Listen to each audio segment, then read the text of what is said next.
मंडी Lok Sabha seat से भाजपा उम्मीदवार अभिनेत्री कंगना के सामने हिमाचल के पीडब्ल्यूडी मंत्री विक्रमादित्य सिंह कांग्रेस की टिकट पर चुनाव लड़ने के लिए तैयार नजर आ रहे हैं। कांग्रेस पार्टी कंगना के सामने युवा चेहरे पर दांव खेल सकती है। दिल्ली से लौटने के बाद शिमला में पत्रकारों से बातचीत में विक्रमादित्य सिंह ने कहा कि वो आला कमान के हर आदेश का पालन करेंगे। पहले भी उनके माता पिता मंडी से सांसद रहे हैं। प्रतिभा सिंह भी तीसरी बार मंडी से सांसद हैं। विक्रमादित्य सिंह ने कहा कि कंगना का मंडी से हारना तय है। कंगना को हराकर वापस बॉलीवुड भेज देंगे। कंगना हिमाचल की बेटी हैं, वो उनका सम्मान करते हैं, लेकिन हिमाचल में हजारों बेटियां हैं जिन्होंने अलग अलग क्षेत्रों में अपना नाम कमाया है। कंगना पर निशाना साधते हुए विक्रमादित्य सिंह ने कहा कि चुनावों में हर मुद्दा उठेगा, सवाल जवाब भी होंगे। मंडी में जिस तरह का माहौल बनाने का प्रयास किया जा रहा है उसका हिमाचल के साथ कोई लेना देना नहीं है। कंगना के बीफ खाने के सवाल पर विक्रमादित्य सिंह ने कहा कि कंगना खुद कई मंचों पर बीफ खाने की बात कबूल चुकी हैं। वहीं पूर्व मुख्यमंत्री जयराम ठाकुर के द्वारा उन्हें पलटू राम कहने पर प्रतिक्रिया देते हुए कहा कि जयराम ठाकुर पलटू राम, सीएम दूसरों को उपदेश न दे। जयराम ठाकुर बड़ी बड़ी बातें करते हैं, उनको तो राम मंदिर का न्योता तक नहीं मिला था।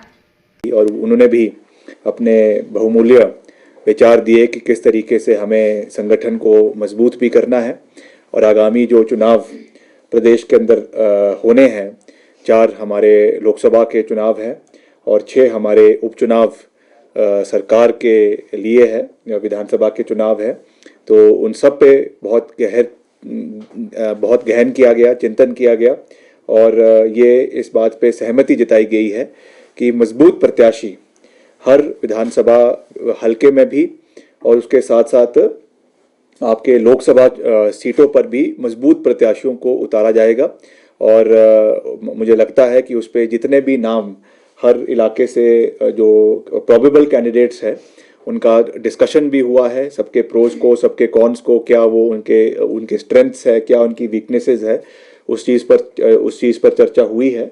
और जो उसकी जो प्रीलिमिनरी बैठक है उसके बाद इस मुद्दे को अब स्क्रीनिंग कमेटी में भेजा गया है और स्क्रीनिंग कमेटी के बाद अब इस विषय को आगे जो है हमारी जो हाईएस्ट बॉडी है CEC वहाँ पर भेजा जाएगा। और मुझे 13 तारीख को इस बैठक को रखा गया है।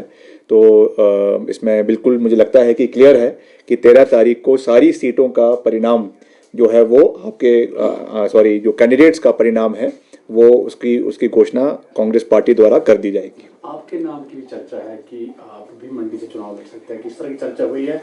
यदि हुई है तो क्या आप तैयार हैं चुनाव लड़ने? देखिए, ऐसा है कि मैं पार्टी का एक कर्मठ सिपाही हूं और हम जो भी है वो कांग्रेस पार्टी की वजह से है। इसलिए आज ही नहीं, मैंने तो आपको याद होगा कि आज से करीबन 6-7 महीने पहले भी कई इंटरेक्शंस में ये बात कही थी कि मैं कभी भी किसी भी आदेश से और किसी भी चुनौती से कभी पीछे हटने वालों में से नहीं हूँ। जो भी पार्टी का आदेश है, जो भी पार्टी का वो है, उसको हमने हमेशा आगे रखा है। चाहे वो यूथ कांग्रेस की बात हो, यूथ कांग्रेस का अध्यक्ष मैं इलेक्टेड रूप से आया और मैं प्रदेश का 5 साल युवा कांग्रेस का अध्यक्ष रहा। उसके बाद पार्टी ने मुझे शिमला ग्रामीण से टिकट दिया, मैंने वहाँ से चुनाव लड़ा। विपक्ष में रहते हुए अपनी भूमिका को पूरी मजबूती से अदा करने का हर संभव प्रयास किया और विपक्ष में रहते हुए भी मैंने करीबन 100 करोड़ के विकास कार्य अपने विधानसभा में उस समय की तत्कालीन सरकार के साथ तालमेल बनाकर अपने निर्वाचन क्षेत्र में किए। वर्तमान में मुझे फिर से शिमला ग्रामीण से उससे 4 गुना मार्जिन के साथ जीत कर वापस भेजा और मुझे पार्टी ने जो जिम्मेवारी सरकार के माध्यम से दी है उसका भी हमने पूरी गहनता के साथ और पूरी जिम्मेवारी के साथ उसका निर्वहन करने का प्रयास एज लोक निर्माण मंत्री और शहरी विकास मंत्री के रूप में मैंने अपनी सेवाएं देने का पूरा प्रयास किया। आपने खुद देखा आपदा के समय में किस तरीके से हमने अपनी भूमिका को पूरे प्रदेश के अंदर सबके आशीर्वाद के साथ, मुख्यमंत्री जी के सहयोग के साथ आगे बढ़ाया। आपदा के समय में रिकॉर्ड समय में सारी सड़कों को प्रदेश के अंदर खोलने का काम हमने किया। जहाँ पे एक समय में 4500 सड़कें बंद पड़ी थी, उसको रिकॉर्ड समय के अंदर खोला, रिकॉर्ड समय के अंदर ब्रिजेस को बनाया और केंद्र से भी तालमेल के साथ सहयोग लाया। 3000 करोड़ रुपए मैं केवल अपने विभाग के लिए लाने में हम सफल हुए। उसमें केंद्रीय मंत्रियों का भी हमने सहयोग लिया, अच्छा तालमेल उनके साथ बनाया। और अभी हाल ही में आपने देखा कि हमने फिर से जब नितिन गडकरी जी हिमाचल आए थे तो उन्होंने हमारे विशेष आग्रह पे 150 करोड़ रुपए हिमाचल को सड़कों के नवीनीकरण के लिए जो है वो दिए हैं। तो मैंने तो हमेशा एक सकारात्मक भूमिका हर रोल में निभाने का कोशिश की है, चाहे वो विधायक है, चाहे वो मंत्री है, चाहे वो संगठन का पदाधिकारी है। तो आगे भी जो भी जिम्मेवारी पार्टी हमें देती है वो मैं उसको जो है पूरी मजबूती से निभाने का प्रयास करूंगा। अभी वर्तमान में मुझे वहाँ का इंचार्ज भी बनाया गया है मंडी पार्लियामेंट का, मैं वहाँ पे गया भी था और वहाँ के जो मुद्दे हैं, खास करके वैसे तो मैं हिमाचल के मुद्दों से अच्छे तरीके से वाकिफ हूँ, मगर क्योंकि मंडी संसदीय क्षेत्र एक ऐसा इलाका है जो जहाँ पर हमारे परिवार ने, श्री वीरभद्र सिंह जी ने 4 बार वहाँ से चुनाव लड़ा, जिसमें से 3 बार वो वहाँ से विजय उन्होंने प्राप्ति करी। 1968 से लेकर लगातार उन्होंने वहाँ से चुनाव लड़ा और विजय प्राप्त किया। एक बारी जब इमरजेंसी के दौर में वो वहाँ से चुनाव नहीं जीत पाए थे क्योंकि उस समय पूरे कांग्रेस पार्टी का अच्छा प्रदर्शन नहीं रहा था, मगर उसके बाद फिर से वो वहाँ से केंद्रीय मंत्री बने और इस्पात मंत्री बने और उस समय उन्होंने उस इलाके के विकास में बहुत योगदान दिया। श्रीमती प्रतिभा सिंह जी वो भी वहाँ से करीबन 5 बार उन्होंने जो है लोकसभा का चुनाव लड़ा, जिसमें से 3 बार वो वहाँ से उन्होंने विजय प्राप्ति करी है। तो निश्चित तौर से ये हमारी पृष्ठभूमि रही है, हमारा इलाके का एक, इसमें लोगों के साथ केवल एक राजनीतिक जुड़ाव नहीं है, एक भावनात्मक जुड़ाव भी इलाके के लोगों के साथ है। तो मैं अभी तो क्योंकि पार्टी का फरमान आना बाकी है, क्या निर्णय हाईकमान लेती है मैं उसके ऊपर कुछ नहीं कह सकता हूं, मगर मैं आपको ये कह सकता हूं कि I am a dedicated soldier of the party and I believe, ये मेरा पर्सनल विचार है कि मैं हर चैलेंज को फ्रंट फुट पर रहकर जो है खेलने में विश्वास रखता हूं। मेरे पिताजी स्वर्गीय वीरभद्र सिंह जी ने हमेशा राजनीति को अपने टर्म्स एंड कंडीशंस पे और प्रदेश की जनता की टर्म्स एंड कंडीशंस पे खेला है और उन्होंने मुझे यही सीख दी है कि आप आगे बढ़ें और पूरी मजबूती के साथ फ्रंट फुट पे रहकर बैटिंग करें। तो मैं आपको ये विश्वास दिला सकता हूं कि हम आगे बढ़ेंगे और यहाँ के जो भी आदेश पार्टी का रहता है उस तरीके से चुनाव को लड़ा जाएगा। मगर एक बात मैं बिल्कुल साफ कह देना चाहता हूँ कि अभी जो चुनाव का एक माहौल पूरे प्रदेश के अंदर भी और खास करके मंडी संसदीय क्षेत्र में जो विपक्ष के प्रतिद्वंदी है, जो हमारी प्रतिद्वंदी है, जो वहाँ से भाजपा की पार्टिसिपेंट है, जिस तरीके का एक माहौल बनाने का कोशिश किया जा रहा है और जिन बातों को, जिनका हिमाचल के लोगों के साथ कोई सरोकार नहीं है, उन बातों को ज़बरदस्ती उठाया जा रहा है, मैं समझता हूं कि ये दुर्भाग्यपूर्ण है। बातें होनी चाहिए तथ्यों के ऊपर, बातें होनी चाहिए प्रदेश में रोजगार, प्रदेश में सड़कों का निर्माण, प्रदेश में IITs, प्रदेश में IIMs, प्रदेश में हॉस्पिटल्स, प्रदेश में क्या आप नई विजन के साथ प्रदेश के अंदर आना चाहते हैं, इन चीज़ों के ऊपर बात होनी चाहिए। पर मुझे दुख है ये बात कहते हुए कि जो वहाँ से अभी भाजपा की प्रत्याशी है वो केवल और केवल अपना एक हिमाचलियत के नाम पर या उस इलाके की बेटी होने के नाम पर जो है वोट मांगने का या लोगों का समर्थन प्राप्त करने का कोशिश की जा रही है। मैं उनका बहुत मान सम्मान करता हूं। मैं हर मन से ये कह रहा हूं कि वो हिमाचल की, देश की अभिनेत्री हैं। उन्होंने हिमाचल का फिल्मी जगत में नाम ऊंचा किया, इसमें कोई दो राय नहीं है, मगर वो ही हिमाचल की बेटी नहीं है।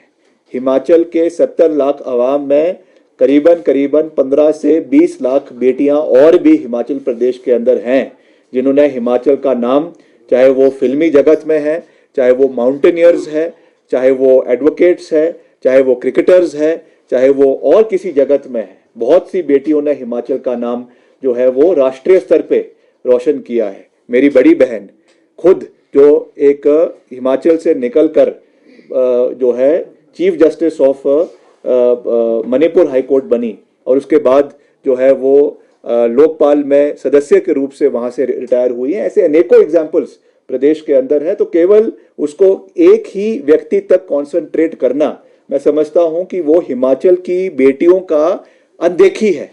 इसलिए इन मुद्दों से हमको पीछे रहना है, हमें तथ्यों के ऊपर बात करनी है। क्या उनका विजन मंडी संसदीय क्षेत्र के लिए है, क्योंकि जब हम चुनाव में उतरेंगे तो मैं आपको ये बात बिल्कुल साफ कह देना चाहता हूं कि मैं मान सम्मान बेशक करता हूं और पूरा करूंगा, मगर जहां तक मुद्दे होंगे, जहां तक उस क्षेत्र की विकासात्मक बातें होगी और जो आपदा के समय में रोल उन लोगों का रहा है, उसके बारे में प्रश्न पूछे भी जाएंगे और उसकी जवाबदेही तय करी जाएगी। ये बात मैं बिल्कुल साफ शब्दों में कहना चाहता हूं।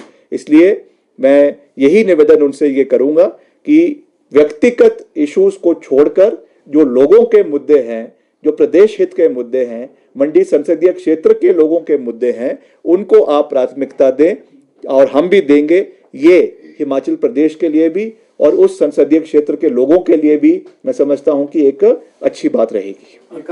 नहीं, देखिए, अभी मैंने कहा है कि अभी इस पे कोई औपचारिक तरीके से घोषणा नहीं हुई है, तो let's see what the party high command has to say. Ultimately I have already said what they will say, उसको हम मानेंगे। मगर निश्चित तौर से कंगना रनौत जी एक अच्छी अभिनेत्री है, उसमें कोई दो राय नहीं है, मगर we should also not forget that she is also the queen of controversies. जो उन्होंने बातें राष्ट्र में और देश में समय समय पर करी है, अगर वो सोच रही हैं कि वो मुद्दे चुनावों में उठेंगे नहीं, तो उनको जय श्री राम। मगर ये मुद्दे उठेंगे भी और इसका जवाब उनको देना पड़ेगा हिमाचल प्रदेश की जनता को, ये मैं कह सकता हूँ। एक ट्वीट आया उनका, उसमें उन्होंने कहा है कि उन्होंने कभी गौमांस नहीं खाया, कांग्रेस नेता उनको बदनाम करने में लगे, इस तरह का ट्वीट आया। पिछले कल नेता प्रतिपक्ष कह रहे थे कि हम अपनी बात से पलट जाते हैं। मैं विक्रमादित्य सिंह ये कह सकता हूँ कि उनको तो राम मंदिर का निमंत्रण भी नहीं था। मेरे को निमंत्रण भी मिला और मैं हर चीज़ के मद्देनज़र रखते हुए 22 मार्च को राम मंदिर पहुंचा भी। जो बात मैंने कही थी उसको मैंने पूरा कर दिखाया है। इसलिए मुझे जयराम जी से कोई सर्टिफिकेट लेने की आवश्यकता पहली बात तो है नहीं। और जयराम जी ने अपने मुख्यमंत्री कार्यकाल में कितने फैसले लिए और कितने फैसलों पर रात को पलट गए, अगर इसकी सूची मैं आज यहाँ पे बोलना शुरू कर दूँ तो रात हो जाएगी। कोरोना काल में रोज़ सुबह कोई फैसले लेते थे, शाम को उस फैसलों से पलट जाते थे। अधिकारियों के फैसले लेते थे, उन अधिकारियों के फैसलों से पलट जाते थे। अगर हम बोलने पर आ गए तो जयराम जी को अच्छा नहीं लगेगा। इसलिए मेरा उनसे भी निवेदन रहेगा कि आप अपने कार्यकाल की बात करें, अपनी उपलब्धियों की बात करें, व्यक्तिगत टीका टिप्पणी से बचें। बाकी वो बुद्धिजीवी है, वो जानते हैं क्या बोलना है क्या नहीं बोलना है। मैं उनको सिखाने वाला कोई नहीं होता हूँ, मगर मैं ये कह सकता हूँ कि जो मुद्दे होंगे वो हिमाचल के हितों के मुद्दे होंगे। सर, कंगना रनौत ने कहा है कि बीफ उन्होंने कभी नहीं खाया। कांग्रेस नेता जो भ्रामक प्रचार कर रहे हैं उनके बारे में। देखिए, सबसे बड़ी ये तो ऑन रिकॉर्ड है। ऑन रिकॉर्ड उन्होंने ये बातें इंटरव्यूज़ में कही है। कई इंटरव्यूज़ उन्होंने बॉलीवुड में बड़े बड़े फिल्म स्टार्स को दिए हैं। कई उन्होंने टॉक शोज़ करे हैं जहाँ पे उन्होंने खुद स्वीकारा है। और आज अगर वो उस बात से मुकर रही हैं तो मैं उस पर क्या कह सकता हूँ। मगर फिर भी मैं उनको यही कह सकता हूँ कि प्रभु राम उनको जो है सद्बुद्धि दे। हिमाचल आई हैं, देवभूमि में आई हैं, तो यहाँ से पवित्र होकर वापस बॉलीवुड में जाएं। और चुनाव तो वो जीतने वाली है नहीं, ये तो मैं साफ शब्दों में कह रहा हूँ, क्योंकि चुनाव जो है वो हिमाचल के नाम पे लड़ा जाएगा, हिमाचलियत पे नाम लड़ा जाएगा। और उनको हिमाचलियत का A, B और C नहीं आता है, ये मुझे अच्छी तरीके से पता है और हिमाचल की जनता को भी पता है।